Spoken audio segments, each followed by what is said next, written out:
Morning. অনেকগুলো দিন পরে আমাদের আর একটা দিনের গল্প নিয়ে আপনাদের সামনে এলাম। আমাদের আজকের গল্পে থাকছে আমার আর আর্যবাবুর কলকাতায় যাওয়া, আর ওখানে গিয়ে কি কি মজা করলাম সেই সমস্তই আপনাদের সাথে শেয়ার করছি। আপনারা তো মোটামুটি সকলেই জানেন শাশ্বতকে মাঝে মাঝেই অফিস ট্যুরে এদিক ওদিক যেতে হয়। আজকেও সেরকমই একটা দিন। শাশ্বত বাড়িতে নেই, আমরা দুজন তাই ভোরবেলায় বেরিয়ে পড়েছি। তবে আমরা একেবারে একা যাচ্ছি না, সাথে আমার এক বন্ধু যাচ্ছে। ওর বাপের বাড়ি জামশেদপুরে, এখন কলকাতায় থাকে, এসেছিল 2-1 দিনের জন্য, আজকে ফিরে যাচ্ছে। এটা হচ্ছে পরের দিন সকালবেলার ভিডিও। আপনাদের গতকাল আর বলা হয়নি, আমরা কিন্তু গতকাল হাওড়া থেকে ডাইরেক্ট চলে এসেছি দিদিভাইয়ের বাড়িতে। আজকের দিনটা এখানে থাকবো, কালকে ছোটমণির ওখানে যাওয়ার প্ল্যান রয়েছে। গতকালকে তো আমি দুপুরই চলে এসেছি, এখানে এসে খাওয়া দাওয়া করেছি, আর কালকে সন্ধেবেলায় ছোটমণিও এসেছে। কালকে রাতটা ছিল, আজকে চলে যাব ছোটমণির বাড়িতে। তাই আজকে এখন বাড়ি জমজমাট। আজকে দারুণ মনের মতো একটা জলখাবার হয়েছে, সাদা ফুলকো ফুলকো লুচি আর সাদা আলুর তরকারি। এই কম্বিনেশনটা পেলে বাঙালির আর কি চাই বলুন। আমরা এখানে খাওয়া দাওয়া শুরু করে দিয়েছি, তবে আর্যবাবু কিন্তু এখনও ঘুমোচ্ছে।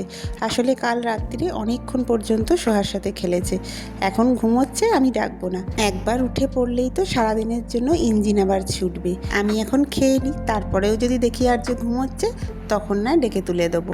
আর এই মেয়ের হচ্ছে আমার ভিডিও করার দারুণ উৎসাহ। গতকাল থেকে যেহেতু ভিডিও করিনি, ওর একদম ভালো লাগছিল না। আজকে সকাল থেকে যেই দেখেছে আমি ভিডিও করছি, ও খুব খুশি।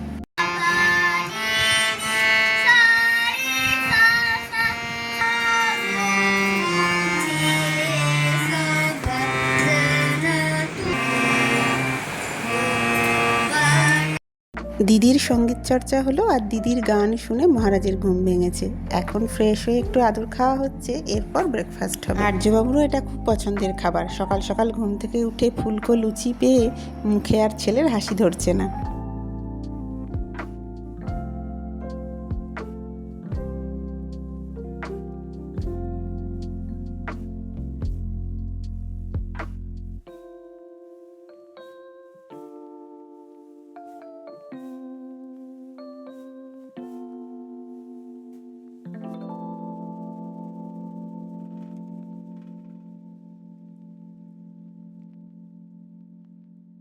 সাদা ফুলগুলো বারান্দায় ফুটে রয়েছে, কি ভালো লাগছে। আমরা এই ফুলটাকে পয়সা ফুল বলি, তবে বেশিরভাগ মানুষই দেখেছি এই গাছটাকে নয়নতারা বলেই চেনে। দিদিভাইয়ের ছাদেও বেশ অনেক গাছ রয়েছে।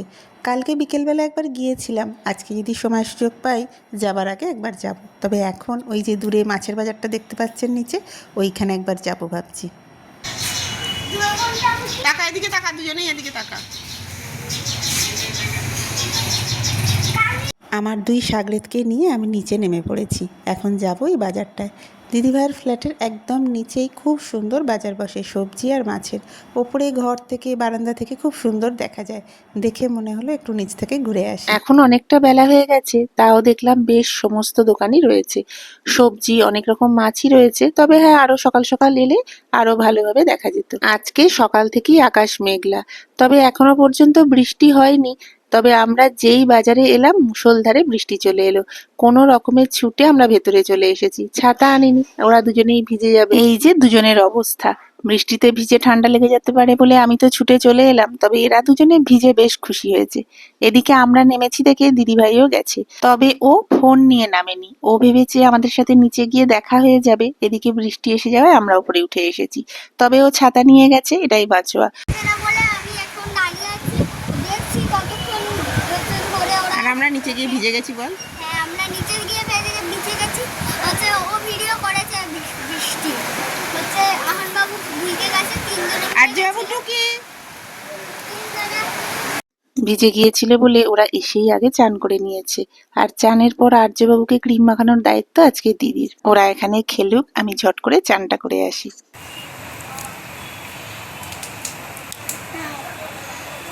একসাথে শেয়ার করে খাও। আমি কাঁঠাল খেতে দারুণ ভালোবাসি, তাই দিদিভাই রেখে দিয়েছিল, এটাও শ্বশুরবাড়ির গাছের।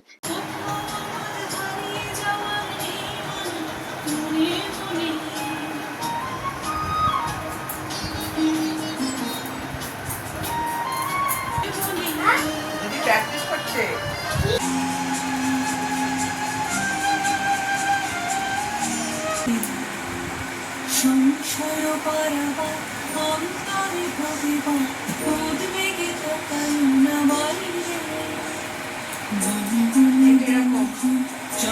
আজ সন্ধেবেলায় সোহার নাচের আর গানের ক্লাস আছে, তাই সকালবেলায় গানের চর্চা হলো আর এখন একটু নাচটা প্র্যাকটিস করে নিল। আর ওকে তো আর্যবাবু কীভাবে সঙ্গ দিল দেখতেই পেলেন।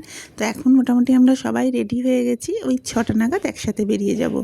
সোহার ভীষণ মন খারাপ হয়ে গেছে আমরা এখন চলে যাব বলে। ও অনেকবার বলছে মি প্লিজ আজকের দিনটা থেকে যা, এতবার বলছে আমারও খারাপ লাগছে, কারণ ওরা দুজনে এত আনন্দ পায় না, মানে আর্য আর সোহা, মানে যতক্ষণ আমি থাকি একটা দিন বা দুটো দিন ভীষণ আনন্দ পায়।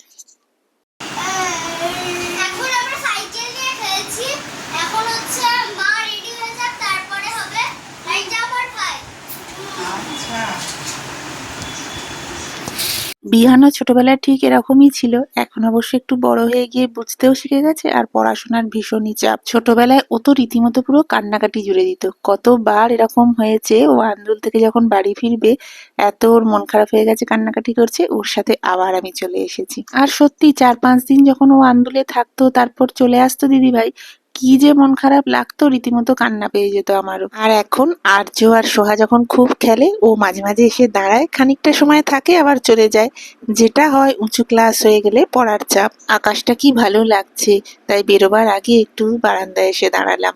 ঠিক সন্ধ্যের আগে গোধূলির আলোটা পড়েছে, কি ভালো লাগছে চারপাশটা। আর বেরোবার আগে ভাবলাম সবাই মিলে একটু ছবি তুলে নিই। ছোটদের মনগুলো কত পিওর হয়, কত সহজভাবে বলছিল আর একটা দিন থেকে যা। আর আমরা বড়রা তো সবকিছু নিয়ম মেপে আগে থেকে প্ল্যান করেই করে ফেলি।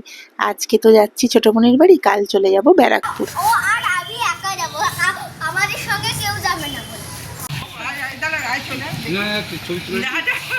গানের ক্লাসে আছি, আমরা তিনজনে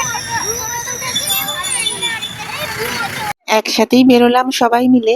এখন 8B বাস স্ট্যান্ড পর্যন্ত একসাথেই যাব, ওখান থেকে আমরা সল্টলেকের বাসে উঠবো আর ওরা অটোতে উঠবে। ওরা গান শিখতে যাচ্ছে। আমারটা মনে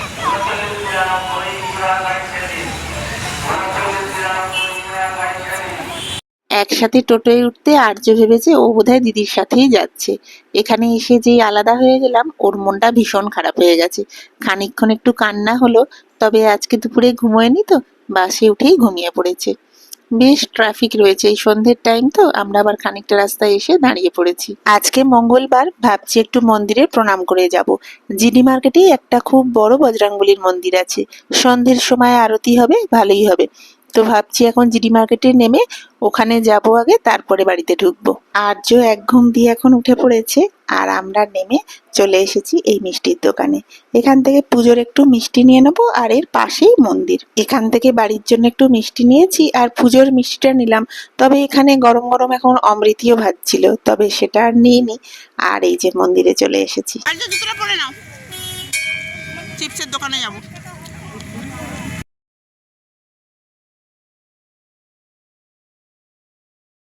আমরা বেশ ভালো সময়ই এসেছি, মানে মোটামুটি হিসেব করে যে সময়টা ধরেছি, দেখলাম এসে আরতি হচ্ছে। তো প্রথমে পুজো দিলাম আর তারপরে এই যে আরতি হচ্ছে দাঁড়িয়ে দেখছি।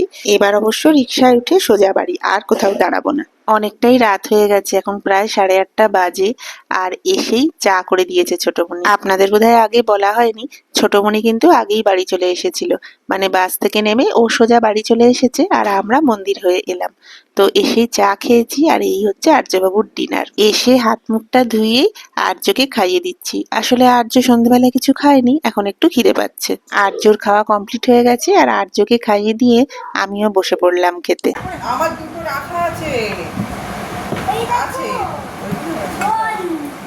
দুটো রেখে দে, আমি আনছি, আমিও তো খাবো। এই একটা তোমার ভালো রাখো না, তুমি সবগুলো খাবো। বেবি এনে দিচ্ছি। আর না আমাদের এই দেখো আর এই হচ্ছে আজকে আমার ডিনার। আর এই যে আমটা, এটা দিদিভাইয়ের শ্বশুরবাড়ির গাছের, দারুণ মিষ্টি, দারুণ হয় ওদের গাছের আমগুলো। এতক্ষণ পর্যন্ত আমার ভিডিওটা যারা দেখেছেন তারা নিশ্চয়ই এতক্ষণে বুঝতে পেরেছেন আমার এই ভিডিওটা কিন্তু বেশ কয়েক মাসের পুরনো। আম আর কাঁঠাল দেখে বুঝতেই পারছেন এটা আমের মরশুম। আমার ভিডিওটা 27শে মের ভিডিও, এডিট করে আপলোড করতে করতে অনেকটা দেরি হয়ে গেল। আজকের গল্পটা এতটুকুই। খুব শিগগিরই একটা নতুন ভিডিও নিয়ে আবার দেখা হবে। ততক্ষণ সবাই খুব ভালো থাকবেন, সুস্থ থাকবেন।